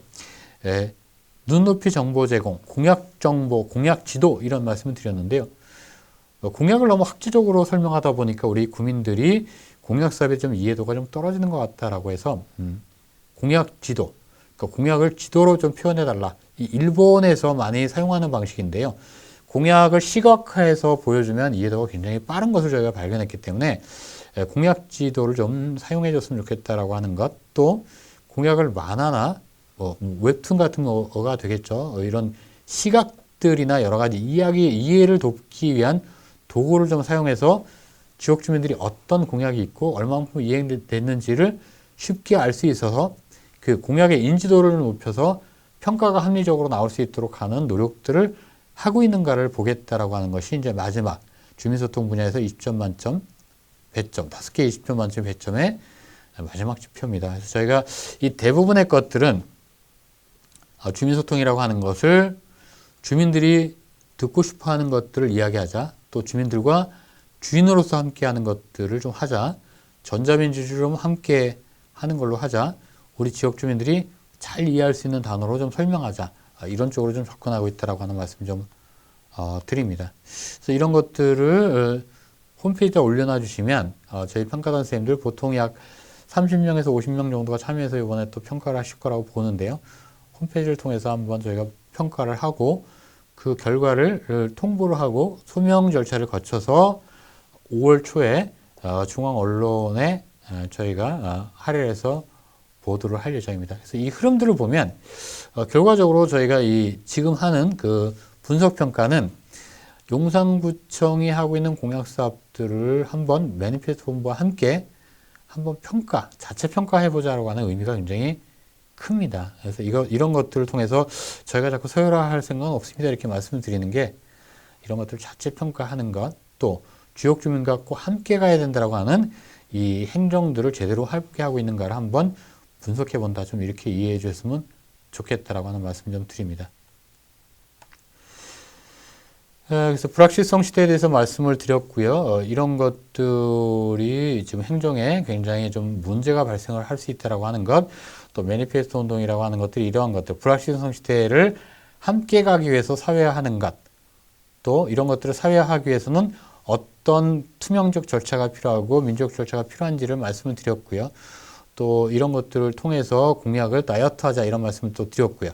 이런 것들을 총괄적으로 보는 2021년 올해 매니페스토 평가는 어떻게 할 것이며 어디에 초점을 맞추고 있는지를 설명을 드렸습니다. 그리고 지금부터는 이런 것들을 포괄하는 다른 지역들은 매니페스토 제안으로 또 어떠한 정책들을 하고 있는지에 대해서 소개시켜드리는 정책 운영 방향 설정을 위한 제안을 지금부터 말씀 좀 나눠볼까 합니다. 전환의 시대라고 하죠. 이게 저희가 이미지를 좀 보여드렸으면 참 좋았을 건데요. 지금은 이제 이미지가 나가지 않고 제 얼굴만 나간다고 하니까요. 경험의 함정이라고 하는 얘기들을 전 세계적으로 많이 씁니다. 20세기와는 결코 같지 않을 거야 라고 하는 거예요. 한 가지 예를 들면요. 20세기에는 10명이 노동을 해서 인류가 필요했던 생산품을 얻었다고 하면 앞으로는 기술의 혁명적 발전에 의해서 3명만 생산을 해도 우리가 필요한 생산품은 충분히 얻을 수 있다고 해요. 결국은 앞으로는 8명이 과거와 같은 제조업 생산에 종사하지 않고 듣도 보도 못한 일들을 할 것인데 자꾸 과거에는 나 때는 압축개발 성장시대 때는 또 과거에는 이렇게 그 압축개발이나 아니면 생산 위주의 포커스가 맞춰 있기 때문에 표준화되고 또 대량 생산이 필요하고 이런 시대라고 하면 앞으로 21세기는 그렇지 않다라고 하는 것. 다품종 소량 생산이 필요할 수도 있고요. 여러 가지 다양한 이 행정들이 필요한 시기이기는 한데 자꾸 예전 것만을 고집하거나 이렇게 급격하게 인구 구조도 변하는데 자꾸 예전 것만을 얘기하는 이 전환 시대 때 가장 문제가 될 수 있는 건 경험의 함정이다 이렇게 얘기들을 하고 있습니다. 그래서 이 전환 시대 때 경험의 함정에 벗어나기 위해서 다른 지역들은 어떤 노력들을 하고 있는지를 지금부터는 좀 소개를 시켜드려 볼까 합니다. 먼저 시군구를 포함한 우리 지방행정에서 가장 시급한 건 20세기와 다른 21세기를 가기 위해서 우리 행정은 어떤 도시 비전을 형성하고 있는가 이런 겁니다. 프랑스 파리와 대한민국 서울을 비교하면 프랑스 파리는 그 하수도나 상수도에 관계된 이 시설만 하더라도 100년 가까이 갈 수 있는 굉장히 탄탄한 설계를 갖고 있는데요. 우리나라는 그렇지 못한 것과 좀 차이가 있는 건 이 파리를 설계했던 건 굉장히 계획적으로 또 100년이라고 하는 굉장히 긴 시간, 긴 텀에 대한 호흡에 대해서 고민을 했고요. 또 파리를 어떤 도시 철학을 갖고 있는 도시로 만들 것이고 어떤 도시 구상을 할 것인지를 파리 시민들이 함께 합의를 했기 때문에 도시 설계가 굉장히 질서정연하게 됐다고 하면 우리는 압축개발 성장 시대를 또 빨리빨리 해야 되는 여러 가지 그 시대를 거쳐왔기 때문에 우리가 이 부분은 굉장히 많이 놓친 것 같습니다. 그래서 지금도 서울을 포함한 각 구한테 저희가 얘기를 하는 게 과연 도시 비전은 뭔지 또 그게 20세기가 아닌 21세기에 맞는 도시인지 라고 하는 것들을 좀 고민해 보자라고 얘기를 좀 드리고 있는데요. 결국은 21세기 도시는 이렇게 되겠죠. 제조업은 스마트 기술에 의해서 혁명적으로 발전할 것이고요. 이것은 독일형으로 갈 것 같습니다. 이 인더스트리 4.0이라고 하는 어떻게 보면 스마트 제조업이 될 거고요. 두 번째, 경제로만 따지더라도 그 스마트 제조업이 아닌 나머지 부분은 플랫폼 경제로 진행될 가능성이 큽니다. 이 과거와는 좀 많은 차이가 있겠죠. 좀 플랫폼 노동자 얘기도 많이 하고요. 21세기 경제 시스템이 이렇게 변할 건데 과연 우리 용사는 어떤 비전과 어떤 도시 구상을 갖고 있는가에 대해서 우리 공무원 선생님들과 우리 구민들과 또 우리 구청장님이 아주 심도 있는 토론을 할 필요가 있겠다. 제가 볼 때 용산하면 떠오르는 것 이런 것들이 뭐 토의하고 논의한다고 금방 도시 비전이 생기는 건 아니고 역사적 경험과 그 지역이 갖고 있는 특성 때문에 조금 더 고정화될 수 있는 그런 것들이 특성화될 수 있는 요소들이 저희는 있다고 보는데요. 용산함은 아마 저희가 기억하고 있는 용산은 플랫폼이라고 봅니다. 플랫폼. 정거장이 있는 곳. 또 플랫폼, 다양화된 도시라고 보는 건 용산만큼이나 세계화의 그 중심 도시는 없습니다. 많은 나라 사람들이 함께 있는 곳. 그래서 이쪽 용산은 플랫폼 경제에 굉장히 유리한 조건을 갖고 있다라고 하는 것. 또 특히 이런 플랫폼 경제가 작동되기 위해서는 이 띵킹, 서로 다르게 생각할 수 있는 사람들이 많이 모일 수 있는 개방화된 전략이 필요하다. 그래서 싱킹 플랫폼 구축이 좀 중요하다 보는 거고요. 지식 생태계 구축이 굉장히 중요하다. 이게 될 수 있는가 안 될 수 있는가가 이게 스마트 경제 또 플랫폼 경제의 허브 중심이 될 수 있는가를 결정할 수 있지 않겠나 이렇게 생각을 합니다. 제조업이라고 하는 것도 이쪽에 섬유산업을 비롯해서 여러 가지 그 제조업을 뒷받침하고 있는 그런 그 기반 산업들이 꽤 있는데요. 이런 것들을 포함해서 도시 비전을 함께 우리 지역 주민과 논의하고 또 그런 지역 주민 그 합의한 도시 비전을 서울시 또 더 나아가서는 중앙정부와 토의하고 그런 과정에서 사회화된 그런 도시 비전이 설정됐으면 좋겠다 이런 생각들을 먼저 해봅니다. 자, 이런 그 도시 비전, 도시 구상을 설정하기 위해서는 우리가 잘못 생각했던 것을 하나 좀 바로잡을 필요가 있겠다 봅니다. 이런 질문을 드려볼까요? 우리 용산구가 100억을 투자해서 150억, 50억의 이윤을 냈다라고 하면 우리 구정을 잘한 걸까요? 만약에 그 구정이 잘 된 거라고 보시면 구청장님 잘못 뽑으셨다 저희가 이렇게 이 말씀을 좀 드리고 싶습니다.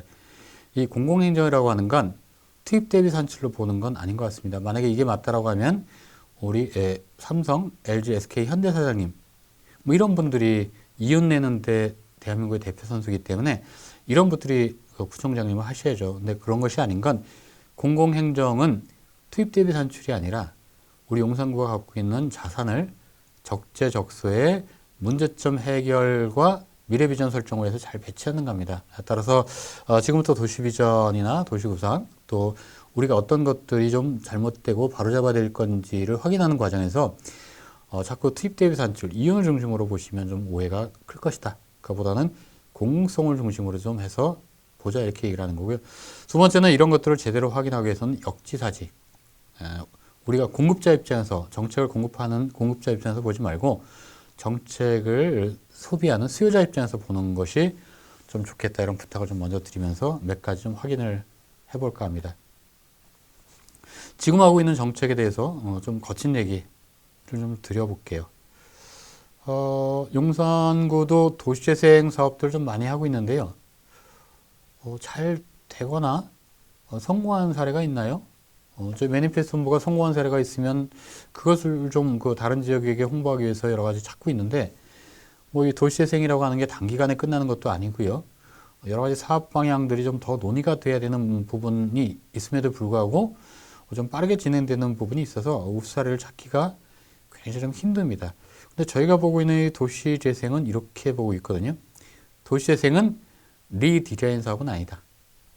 도시에다가 원도심 활성화 사업이라고 볼 수도 있겠죠.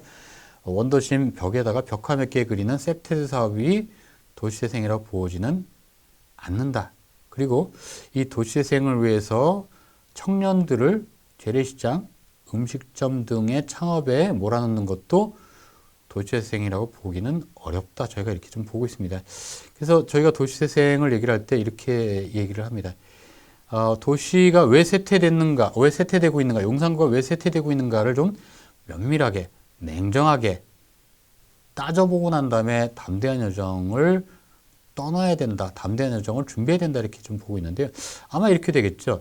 용산구의 지금 도시 설계는 20세기 압축개발 성장 시대의 산업 구조를 잘 뒷받침하기 위해서 설계될 가능성이 큽니다.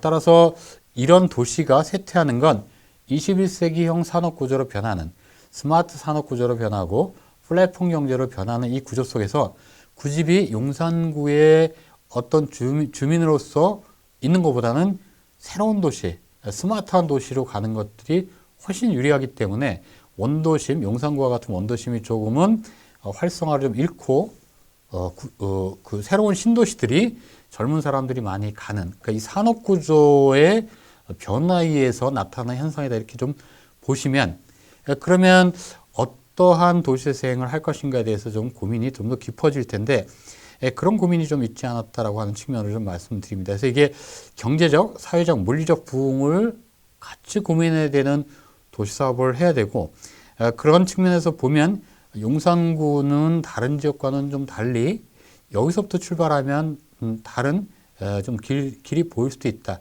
이쪽은 워낙 플랫폼 도시라고 하는 다양성 있는 많은 사람들이 모여 있는 곳이기 때문에 문화 창작을 하는 젊은 작가들이 용산구에 와서 생활할 가능성이 굉장히 크다.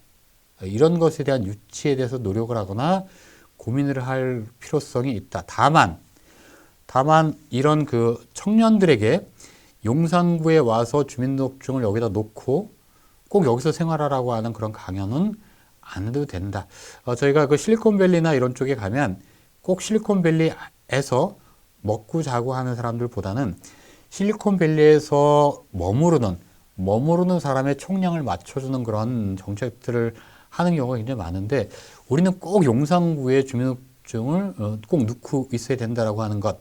그러니까 어떤 그 정주영 정책을 하다 보니까 유동형 머무르는 청년들의 총량이 정해져 있을 때, 어느 정도 일정 부분 확보가 됐을 때 그 지역에 더 도움이 될 수도 있는데, 그런 정책을 접근하지 못한다라고 하는 측면에서 체류형 정책도 한번 고민해보자. 우리 청년 작가들이 이쪽에서 오랜 시간 체류하는 것들에 대한 체류형으로 좀 가보자, 이런 말씀도 좀 드려볼까 합니다. 예를 좀 이렇게 드려볼까요? 지금 제주도에서 활동하고 있는 그 예술가 이효리라고 하는 친구가 있는데요. 그 친구가 꼭 거기서 끝까지 평생을 그쪽에 있지는 않을 것 같아요. 근데 제주도 얘기를 들어보면 이효리가 잠깐만 머물러도 잠깐 머물러 있는 것조차도 도움이 좀 된다고 얘기를 하고 있고요. 또다시 제주도 정책의 예를 좀 드려보면 그 정지형 정책들만 하다 보니까 그쪽이 약 한 60만 정도 도민들의 숫자를 갖고 있는데, 이게 지금처럼 여러 가지 관광객들이 좀 많이 가는, 이번에도 코로나19에도 불구하고 약 한 14만 명의 관광객이 갔다고 하고요. 또 관광뿐만이 아니라 여러 가지 일의 목적으로 오시는 분들이 많기 때문에 상시 체류 인구는 그거보다 훨씬 더 높다고 합니다. 그러다 보니까 이 정주영 인구로만 행정을 설계하다 보니까 쓰레기 대란을 막지 못했다, 이렇게 얘기를 하고 있습니다. 결국은 정주영 정책뿐만이 아니라 체류형 정책, 투트랙으로 접근할 필요가 있겠다.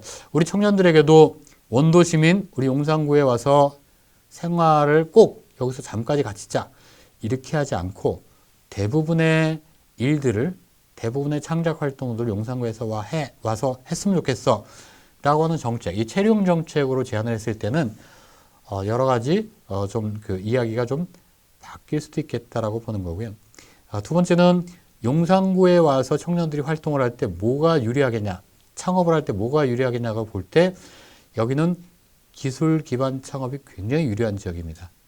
지금도 대한민국의 닷컴 회사의 청년 창업자들, 성공한 CEO들 그 성향들을 분석해 보면 이공계 창업자들이 굉장히 많고요. 또 기술 기반 창업들이 굉장히 많고요. 또 용산구에서 활동했던 친구들이 굉장히 많습니다. 그런데 용산구가 그런 기술 기반 창업이 아닌 다른 재래시장이나 아니면 다른 그 어떻게 보면 앞으로 그 마켓이 위축될 수밖에 없는 그런 쪽에다가 자꾸 청년들을 소비하는 그런 정책들을 좀 쓰지 않았나, 뭐 이렇게 좀 생각이 들어서, 이것은 좀 이 대량 생산 시대가 쇠퇴하는 과정에서 우리 용산구가 청년들을 소비하는 것이 아니라 청년구의 비전도 함께 고민해주고 고려해주는 그런 정책으로서 지금 청년 창업자, 문화 활동가들, 문화 창작자들, 그리고 기술 기반 창업의 청년들을 유치하거나 용산구에서 함께 창업, 창작도 그 도전을 할 수 있는 기회를 줬으면 어떻겠나라고 하는 생각을 하고 있습니다. 그래서 이런 그 도시 구조, 이 산업 구조가 변해서 도시 구조가 변한다. 그렇다고 하면 21세기 산업 구조는 스마트 기술, 또 플랫폼 경제로 변할 때 여기에 맞게끔 하는 청년 창업자들 어떻게 용산구에서 길러낼 것인가라고 하는 고민으로 좀 접근했으면 좋겠다. 그냥 너무나 쉽게 리디자인, 세테드라고 할 수 있는 도시벽화 그리는, 또 그냥 창업자의 숫자를 좀 늘릴 수 있는, 쉽게 늘릴 수 있는 그런 재래시장 창업, 이런 것들은 지향했으면 좋겠다. 이런 얘기들을 좀 먼저 드려보겠습니다. 두 번째 말씀드릴 건 인구 변화에 대한 또 제안도 또 드리고 다른 지역과 함께 움직이는 것도 좀 말씀 좀 드려보겠는데요. 지금부터 제 그 동영상을 보시는 분들은 저랑 약속을 하나 좀 해주셨으면 좋겠는데, 저출산이라고 하는 얘기는 행정에서 어차피 써야 되는 그런 부분도 있지만은 앞으로 이건 좀 쓰지 않으셨으면 좋겠습니다. 이 저출산이란 단어보다는 저출생이라고 하는 단어를 좀 썼으면 좋겠다. 이게 고령화 시대 얘기하면서 자꾸 저출산이라고 하는 얘기로 쓰다 보니까 우리나라의 모든 인구 변화의 문제가 대한민국의 젊은 여성들, 그러니까 젊은 여성들이 아이를 낳지 않는 곳으로 다 모든 것들이 그쪽에 포커스가 몰려 들어가고 있는데요. 그렇게 해서는 이게 해결이 되지는 않는다. 왜 아이를 낳지 않는지, 또 아이 낳지 못하는 환경은 또 어떻게 되는 건지, 우리나라의 인구 구조나 적정 인구가 어디까지 되고, 또 이것을 해결하기 위해서는 정말 아이를 낳지 않는, 아이를 낳아야만 되는 그런 정책들만 있는지, 아니면 다른 정책들도 있는지를 포괄적으로 가기 위해서 저희가 저출생이라고 하는 얘기를 좀 써달라. 그래야 여성의 삶 중심으로 정책이 접근되고 실효성 있는 인구 정책이 도출될 수도 있다. 이렇게 좀 보고 있습니다. 그럼에도 불구하고 자꾸 여성들을 애 낳는 기계에 취급을 한다고 하면 저희가 이렇게도 중앙정부에도 얘기를 하고 있거든요. 그렇게 애를 낳지 않는 것이 지금 정책의 핵심 포커스라고 하면 지금부터는 남성들이 애를 낳아도 된다. 지금 우리가 갖고 있는 어떤 그 기술의 발전상 남성들도 가임 가능한 그런 기술을 갖고 있고요. 남성들도 애 낳을 수 있는 거기 때문에 적극적으로 남성들이 애 낳을 수 있는 쪽으로 가면 된다. 그것이 이런 그 인구의 변화의 핵심 초점은 아니다. 왜 아이를 낳지 않는지 여성의 삶 중심으로 그 정책을 따라가다 보면 저출산이 아니라 저출생이라고 하는 관점으로 따라가다 보면 해법들이 보일 수 있다. 이렇게 좀 이제 말씀을 드리는 거고요. 두 번째, 이게 이제 또 고령화 사회를 보면 네덜란드 호흡액 같은 경우를 좀 봤으면 좋겠다. 우리가 자꾸 고령화 사회를 보면서 접근하는 방식이 시설 격리형이라서 좀 해법을 찾지를 못하고 있다. 이런 말씀 좀 드려보겠습니다. 그리고 이 고령화 정책을 제대로 보지 못하기 때문에 적응해야 되는 것, 또 대항해야 되는 것, 대안을 내야 되는 것을 구분하지 못하고 있다. 계속적으로 고령화에 대해서는 얘기를 하고 있는데 실효성 있게 접근하고 있지는 좀 못하다. 이렇게 좀 말씀을 드리려고 네덜란드 호흡액 사례를 좀 말씀을 좀 드려보겠습니다. 이 호흡액은 치매 마을이라고 하는 별칭이 있는데요. 일본도 우리나라와 같은 치매 정책들, 우리나라 같은 치매 정책, 치매를 자꾸 고치거나 치매가 걸리면 온 사회가 굉장히 떠들썩한 정도로 얘기를 하고 있는데 일본이 어느 순간부터 치매 마을이라고 하는 정책으로 좀 바뀌고 있습니다. 2010년부터 서울시도 늙어가는 서울에 대한 그 연구를 하고 있기 때문에 이 치매 마을에 대해서 굉장히 연구를 많이 하고 있는데요. 저희가 KBS가 일본의 치매 마을에 가서 인터뷰한 내용들을 꼭 그 소개를 좀 시켜드려 볼게요. 이 네덜란드 호흡액이나 일본의 치매 마을은 그 마을 주민 모두가 다 치매에 걸리신 분들만 계신 곳이 치매 마을입니다. 그러다 보니까 이 치매 마을에 KBS가 인터뷰를 하러 갔는데요. 카페를 가서 인터뷰를 하는데 이렇게 방송을 했더라고요. 그 카페에 손님이 있는데 손님이 치매에 걸려서 그 커피를 주문했는데 커피를 주문하셨다는 사실을 잃어버리시고 저 구석에서 계속 책을 읽고 계시고요. 그 주문을 받으셨던 바리스타도 치매에 걸리신 분이라서 커피를 주문받았던 사실을 잃어버리시고 커피를 만드시는 게 아니라 딴 데서 설거지를 계속 하고 계시고 근데 두 분 다 이렇게 치매에 걸리신 분인데 우리나라 같으면 굉장히 호들갑이었을 텐데 여기는 아무 문제가 없더라고요. 그리고 호들갑 떨지도 않고 잃어버리는 것들을 아주 자연스럽게 받아들이는 것. 저희가 이 치매 마을 사례에 대해서 굉장히 관심을 갖고 포커스를 맞추는 게 사실 치매라고 하는 질병은 고칠 수 없는 병이죠. 어떻게 보면 치매를 치료한다고 하는 건 치매의 속도를 더디게 하는 병이지 치매를 지금까지 현대의학으로는 고칠 수는 없습니다. 한데 우리나라의 정책들은 치매를 고칠 수 있는 것처럼 또 치매가 걸리면 모든 인생이 다 끝나는 것처럼 이렇게 설계가 됐는데 지금 네덜란드 호흡액이나 일본의 치매 마을은 그렇지 않다라고 하는 것.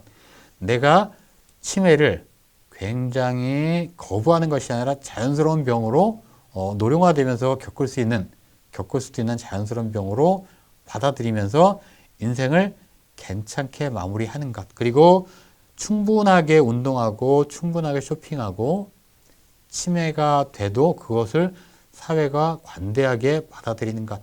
어느 것을 받아들일 거며 어느 것을 대응할 것인지를 아주 현명하게 행정적으로 접근하는 것. 이런 것 때문에 저희가 치매 마을에 대한 것을 좀 말씀 좀 드려보고 싶습니다. 지금도 우리나라의 각 시군구가 이 어르신 케어 사업에 대해서 얘기들을 좀 많이 하고 있는데요. 저희가 그 사업들을 보고 있으면 그 매니페스토 본부가 외국 친구들한테 가장 혼난 게 대한민국의 어르신 케어 사업들인데요. 우리는 대부분 시설에 격리하는 사업들을 하고 있다고 해요. 그건 아무래도 노동을 중심으로 보고 있고요. 압축개발 성장 시대를 거치고 오다 보니까 노동력이 상실한 분들을 대부분 시설에 격리시키고 폐기 처분하는 그런 정책들을 쓰고 있다고 하는 과격한 평가들을 하고 있더라고요. 저희가 그렇지 않다라고 계속 주장을 하고 있다가 아산시에 가서 직접 어떤 사례를 경험하고 외국 친구들이 얘기하는 게 맞다 이렇게 좀 봤는데요. 아산시에서 이렇게 공무원 선생님들이 얘기를 하시더라고요. 아산시는 그 삼성이라고 하는 곳하고 세수하고 좀 밀접한 관계가 있다 보니까 선생님이 이렇게 얘기를 하시더라고요. 몇 년 전에. 올해는 삼성이 굉장히 화랑이라서 세수가 좀 많이 거쳐서 경로당을 하나 더 지려고 합니다. 이렇게 어르신들을 모아놓고 경로당이 하나밖에 없으니까 그 경로당에 여자분 남자분 좀 다투기도 하시고 또 70대 분들이 들어가면 자꾸 담배 심부름 하신다고 해서 경로당을 하나 더 줘 드리려고 하니까 잘 사용하세요 이렇게 얘기하니까 저 뒤에서 어떤 분이 손을 번쩍 드시면서 나 일주일 전에 교감으로 은퇴한 사람인데 그따위 돈 있으면 콜라텍이나 줘줘 이렇게 얘기를 하시더라고요. 그러면서 너희들은 내가 노동력이 지금은 상실됐다고 나를 자꾸 격리 처분하려고 하는데 폐기 처분하려고 하는데 난 그럴 생각이 전혀 없어. 나는 인생을 즐겁게 괜찮게 마무리하고 싶어. 자꾸 나를 폐기하려고 하지 마 이렇게 얘기를 하시더라고요. 많은 생각을 하게 했던 사람입니다. 우리가 어르신들 케어 사업하면서 대부분 하는 얘기가 그런 거 아닌가요? 나오지 마세요. 위험해요. 왜 자꾸 나오세요? 시설에 좀 있으시죠? 이게 우리도 모르게 어르신들을 노동력이 떨어졌다고 시설에 격리하는 아주 나쁜 버릇이라고 합니다. 이것은 좀 여러 가지 좀 생각해 볼 필요가 있습니다. 그래서 저희가 지금 많은 그 지자체와 노인 정책을 격리형에서 놀이형으로 전환하자라고는 얘기를 좀 많이 하고 있는데요. 그 하나의 컨텐츠로 정책 컨텐츠로 어르신 놀이터 이렇게 하는 그 컨텐츠 사업을 좀 제안하고 있기도 합니다. 그 용산구 공무원 선생님들도 많이 좀 들으셨을 거예요. 반려동물 놀이터 들으신 분들이 꽤 있으실 텐데요. 그러면 제가 지금 제안하고 있는 어르신 놀이터는 들어보신 적이 있으신가요? 저희가 이거 핀란드 친구들은 저희한테 그렇게 얘기를 하더라고요. 왜 대한민국은 어르신들을 개보도 못한 취급을 하냐 이렇게 얘기를 하시더라고요. 그건 OECD 국가 중에 어르신 놀이터를 안 갖고 있는 유일한 나라라고 해요. 저희도 깜짝 놀랐습니다. 그래서 그 핀란드 친구들한테 우리도 어르신 놀이터 있어. 그리고 굴림공원이나 이렇게 주변 공원에 가면 어르신들 운동할 수 있는 기계 기구들을 많이 제공하고 있어. 그렇게 얘기를 했더니 그 친구가 얘기를 하는 게 지금 그 운동기구는 당장 치워야 된다고 얘기를 해요. 지금 대부분 우리가 어르신들에게 운동하시라고 제공하고 있는 놀이기구를 살펴보면 근육 강화형인데 80세 된 어르신들이 운동을 한다고 근육이 강화된다고 믿느냐 이렇게 물어보더라고요. 그건 역지사지에 보면 저희가 무엇을 잘못했는지 정말 처절하게 반성을 하게 되어 있습니다. 그래서 핀란드라고 하는 곳은 어떻게 놀이기구를 어르신들한테 제공을 해? 그랬더니 그쪽은 어르신들이 70 후반이 되면 달팽이관이 기능이 떨어져서 자꾸 밖으로 나오시면 넘어지시고 화장실 가셔도 자꾸 쓰러지시고 하셔갖고 자꾸 밖으로 나오시지 않으려고 하다 보니까 운동을 안 하시니까 자꾸 여러 가지 병이 생기고 안 좋은 생각을 하시고 그래서 많이 아프시고 자살하시는 분들도 좀 많이 생기고 해서 대부분의 어르신 놀이기구들은 수평, 달팽이관의 수평을 잡아주는 능력을 향상시켜주는 그런 놀이기구로 바꿔서 제공을 한다고 해요. 그래서 대부분 어르신들이 밖으로 나와서 활동을 하시도록 유도를 한다. 그래서 스포츠 복지라고 하는 얘기도 하고요.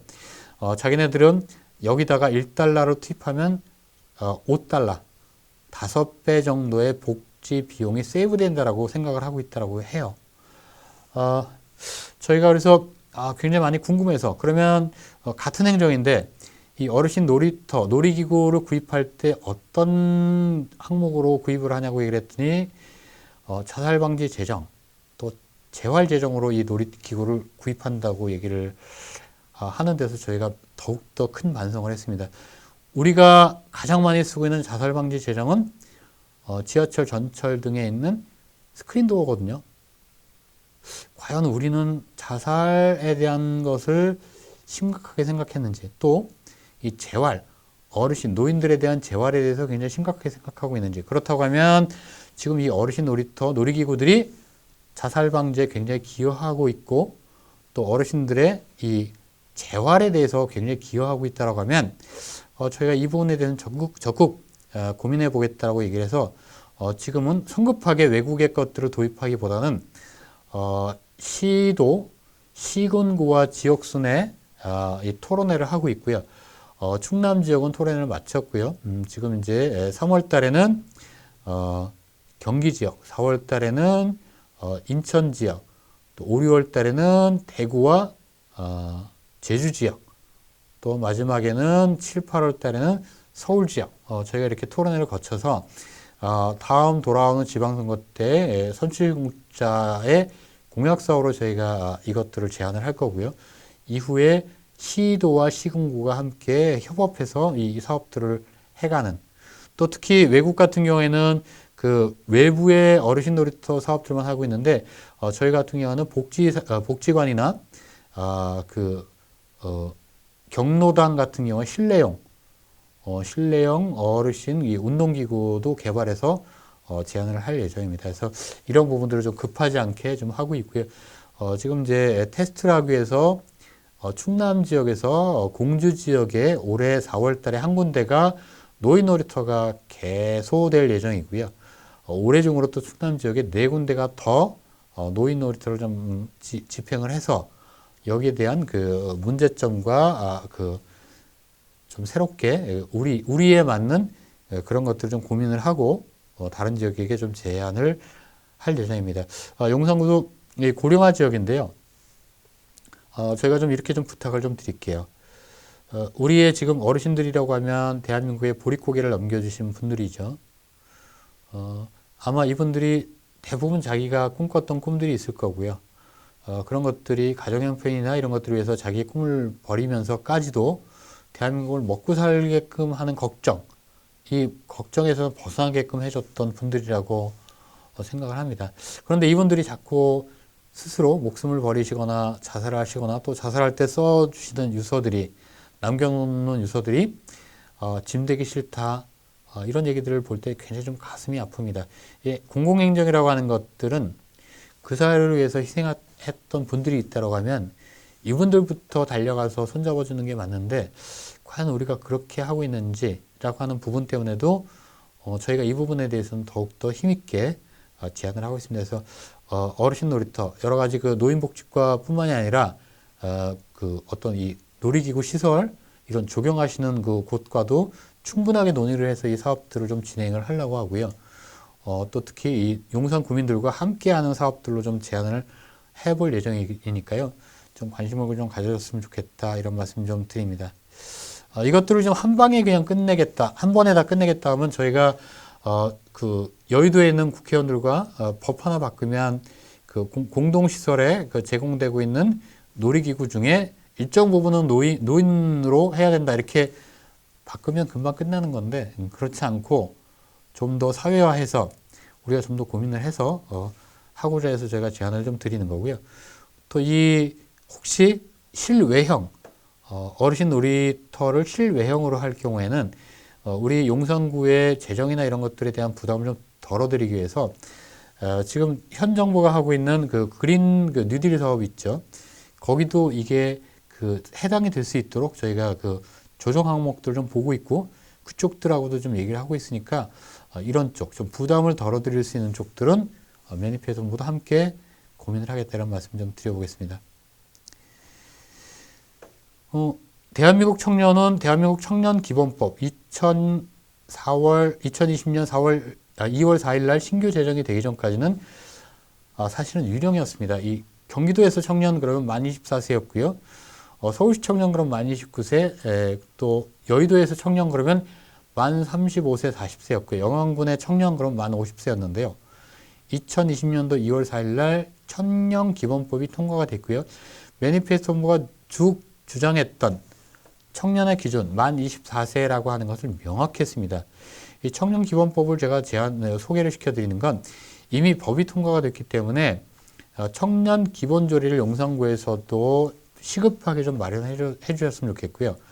청년에 대한 규정이 명확지가 않다 보니까 경기도 같은 경우에는 청년 기본수당 그러면 만 24세까지만 주면 되는, 이게 서울시에서 청년 기본수당 그러면 만 29세까지 줘야 되는, 영암군에서 청년 기본수당 하면 만 59세까지 줘야 되는, 이런 명확지 않은, 행정에서 명확지 않은 규정 때문에 여러 가지 청년 정책에 문제가 있었다라고 보기 때문에 이 청년 기본조례, 청년이 누군가에 대한 것들을 더욱더 명확하게 해서 청년 기본조례, 청년 기본법에 있으니까요. 이미. 그리고 이것들이 제정이 돼야 되기 때문에 청년 기본조례를 빠르게 좀 정비해 주셨으면 좋겠다. 제정해 주셨으면 좋겠다. 이런 좀 부탁을 좀 드리겠고요. 두 번째 내용은 곡성군하고 하는 청소년들 사업들에 대한 것들도 고민을 좀 해 주셨으면 좋겠다. 21세기를 살아가는 청소년들, 살아가야 되는 청소년들, 청소년들이 지금 20세기의 어른들에게 너무 인생 편집권에 관여를 받고 있다, 이렇게 얘기를 하고 있습니다. 엘빈 토플러 같은 경우에는 이렇게까지도 얘기를 하더라고요. 대한민국의 청소년들은 21세기에 필요치 않은 것들을 배우기 위해서 하루에 15시간을 허비하고 있다, 이렇게 얘기를 하고 있기도 하고요. 또 어떤 학자는 이렇게 얘기를 합니다. 20세기 교사가 19세기 법으로 20세기 교사가 21세기 학생들을 가르치고 있다, 이렇게 얘기를 하고 있습니다. 21세기는 듣도 보도 못한 시대가 오고 있는데요. 이런 것들에 대한 그 기성세대의 너무 큰 관여보다는 우리 청소년들이 인생 편집권, 스스로 문제를 찾아내고 스스로 그 문제에 대해서 답을 낼 수 있는 그런 청소년들로 자랄 수 있도록 좀 청소년들의 자기 능력들을 좀 확산시키는 것을 기회를 좀 주자. 이런 좀 제안을 좀 드려보고 싶습니다. 저희가 곡성군하고 올해 좀 준비를 하고 있는 건 곡성구 청소년 캠프인데요.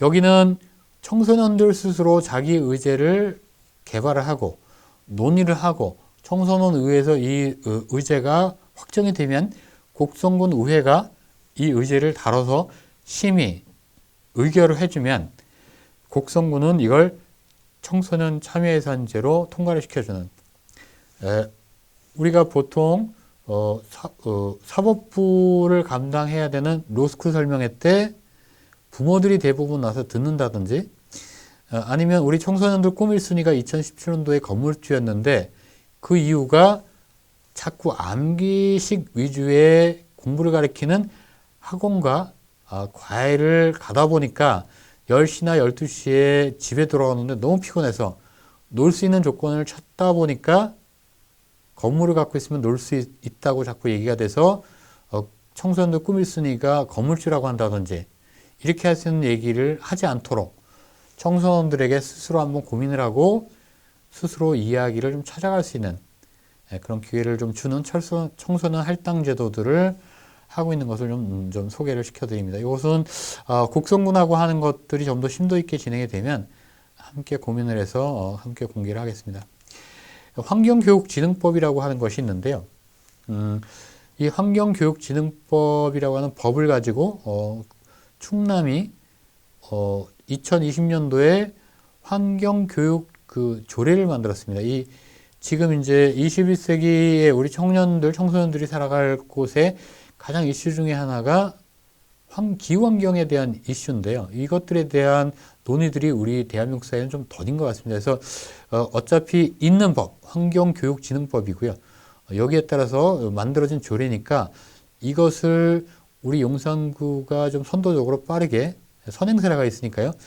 빠르게 좀 만들어주시면 어떨까라고 생각을 합니다. 이것들이 만들어지면 이걸 통해서 혹시 그린드릴 사업에 공모를 하실 때 우리 용산구는 이런 환경교육에 대한 조례도 갖고 있거든 이라고 하는 것이 좀 더 가점에 유리하게 되지가 않을까 생각을 하는 측면에서 그렇습니다. 그래서 제가 지금 말씀드렸던 도시의 생이라고 하는 것을 쉽게 접근하지 말고 조금은 그 산업구조가 변해서 거기에 대한 밑받침으로 우리 도시 설계가 잘 되고 있는가를 좀 살펴봐 주는 것이라고 하는 측면을 좀 말씀을 드렸고, 인구구조가 변화함에 따라서 인구에 대해서 고민을 하는데 이것을 자꾸 과거처럼 우리 그 젊은 여성들을 애 낳는 기계 취급을 하든지 노인들을 자꾸 공급자 위주로 자꾸 생각하지 말고 여성들의 삶, 노인들의 삶 중심으로 좀 고민을 해자라고 하는 것, 또 그리고 지금까지 우리가 모든 노인 그 정책들을 시설 격리형으로 했던 측면이 있기 때문에 이제 놀이형으로 좀 바꾸자고 하는 것, 거기서 컨텐츠가 노인 놀이터라고 하는 것이 있다라고 하는 것, 이 말씀을 좀 드렸고, 곡성군하고는 청소년들에 대한 그 미래를 스스로 설계하는 그런 프로그램을 하고 있으니까 그런 것들에 대한 관심도 좀 가져달라고 하는 것, 이렇게 좀 말씀드렸습니다. 제가 이 모든 얘기들, 긴 얘기들의 마지막 마무리를 하고 싶은 건 매니페스토의 상징꽃입니다. 불확실성 시대가 진행되고 있어 또 매니페스토라고 하는 건 이런 것이고, 공약사업은 계속 지역 주민들하고 같이 했으면 좋겠어. 그리고 평가는 이렇게 할 거고, 또 다른 지역들과 매니페스토 부분은 어떻게 협업하고 있어 이렇게 얘기를 했지만, 저희가 매니페스토 상징꽃을 갖고 있는 건 동백인데요. 결국 동백이라고 하면 그 몇 년 전인가요? 그 동백꽃이라고 하는 것을 주제로 해서 했던 그 드라마도 있고요. 가장 우리 서민들 얘기를 비유할 때 동백이라고 하는 것을 많이 비유하는데요. 저희는 공공정책은 힘있고 빼있고 가방 끈 긴 사람들을 위한 것들은 아닐 수 있다고 봐요. 대부분 지방자치, 헌법에서 규정된 지방자치는 지역 주민의 삶 향상을 위해서 기여할 수 있다고 하는 믿음에서 시작되는 거기 때문에 정말 힘없고 어렵게 살아가지만 오늘을 성실히 살아가는 분들, 그분들이 아마 동백꽃을 닮지 않았나 생각을 하고요. 그런데 우리나라의 행정 역사를 보면 97년도 IMF 때 어쩔 수 없다라고 한 행정으로 가장 먼저 벌였던 분들이 용산구에서도 많이 살고 있는, 정말 달그락거리면서 살고 계시는 우리 구민들, 정말 서민들이었고요. 욕심 없이 살고 있고 또 나라가 위기에 빠졌을 때 가장 먼저 나섰던 분들이고요. 이후에 또 서프라임 모기지 사태 때도 그랬고요. 금융위기 때도 그랬고요. 대부분 어쩔 수 없다라고 가장 먼저 행정이 뿌리쳤던 분들이 이분이 아닌가 생각을 하고 있습니다. 그리고 코로나19라고 하는 것, 어느 고리가 가장 약하고 어느 고리가 가장 취약한지를 전 세계적으로 확인하고 있고, 이 확인하고 있는 과정에서 그나마 대한민국이 미국이나 유럽 사회보다는 이 신뢰 공동체, 서로 간의 컨센서스, 믿음 공동체가 튼튼하다고, 상대적으로 튼튼하다고 하는 것들을 잘 끌고 왔는데, 이것이 지금 소득 격차나 인구 변화나 여러 가지 산업 구조나 급격하게 변하는 과정에서 소득 격차가 벌어지고, 또 나라를 위해서 국가를 위해서 희생하셨던 분들을 외면하는, 어쩔 수 없다라고 행정이 더 이상 외면을 한다고 하면 이 튼튼하게 그나마 지켜줄 수 있었던 모든 고리들이 저희는 와야 된다고 봅니다. 그래서 저희가 힘없고 빼겁지만 가방끈 길지 않지만 하루하루를 힘있게 살아가고 있는, 힘겹게 살아가고 있는 우리 국민들, 그 곁에 우리 선생님들이 꼭 곁에 함께 있어줬으면 좋겠다. 그게 공공행정의 목표가 아닌가. 공공행정의 혁신이라고 하는 건 생산성이 높아졌다고 하는 게 혁신이 아니라 공동체성을 강화할 수 있는 것이 혁신이다. 이런 얘기를 좀 드려보겠습니다.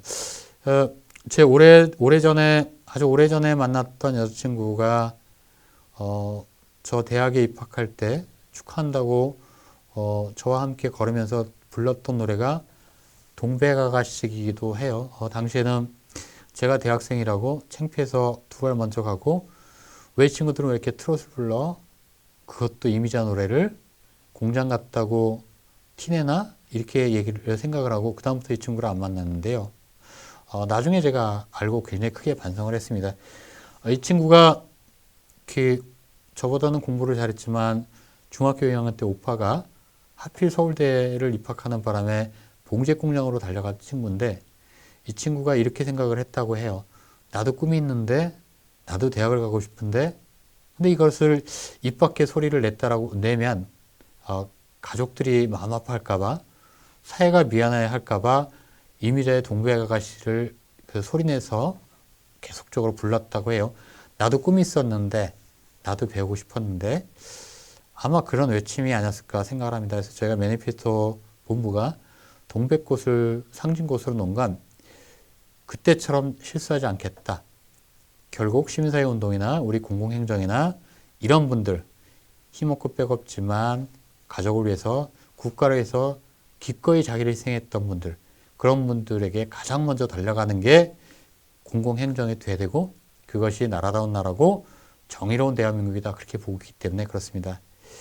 지금까지 코로나19 사태 때도 우리 공무원 선생님들이 정말 희생을 감수하면서도 지금까지 버텨왔기 때문에 대한민국이 여기까지 왔다고 저희는 믿고 있고요. 여러 가지 피곤하시고 하시는 행정들도 굉장히 지금 힘겹고 하실 텐데요. 그럼에도 불구하고 저희가 또 한 가지 부탁을 드리고 가고자 합니다. 지금 용산구에서 사시는 자영업자들 포함해서 하루하루 버티기가 굉장히 힘드신 분들이 많으실 텐데요. 우리 힘들고 고단하지만 선생님들이 한 발 더 떼어주시고 곁에서 이야기를 들어주시면 이분들한테는 그보다 더 큰 힘이 되는 게 없다라고 생각을 합니다. 재난이라고 하는 뜻을 영어 뜻을 잘 살펴보면 별이 없다, 별을 찾을 수 없다 이런 뜻인데요. 그것은 십자성, 북극성을 보고 지금은 힘들지만 내일은 희망이 있을 것이라고 걸어가고 있는데 그 별이 없을 때는 그때는 모든 희망의 것을 놓친다 이런 뜻이라고 합니다. 지금들도 굉장히 절망에 빠진 분들이 많으실 텐데요. 공무원 선생님들의 전화 한 통, 공무원 선생님들의 따뜻한 말 한마디가 그런 작은 별이 되지 않을까라고 생각해서 그런 부탁을 드리러 왔습니다. 그래서 저희가 공약사업 다이어트 선생님들이 더욱더 집중할 수 있는 일에 집중할 수 있도록 그런 얘기도 좀 했고요. 또 학제적이지 않은 좀 거친 얘기들도 서슴없이 드렸습니다. 오랜 시간 말씀드려서 감사하고요. 한 곳을 바라보면서 공무원 선생님들과 시민사회가 함께 가고 있다고 저희는 생각을 합니다. 늘 응원하고 늘 박수 쳐드리고 저희가 할 수 있는 일은 기꺼이 감당을 할 테니까요. 선생님도 조금만 힘내어 주십사라고 하는 부탁드리면서 제 이야기는 여기까지 마치겠습니다. 예, 감사합니다. 고생하셨습니다.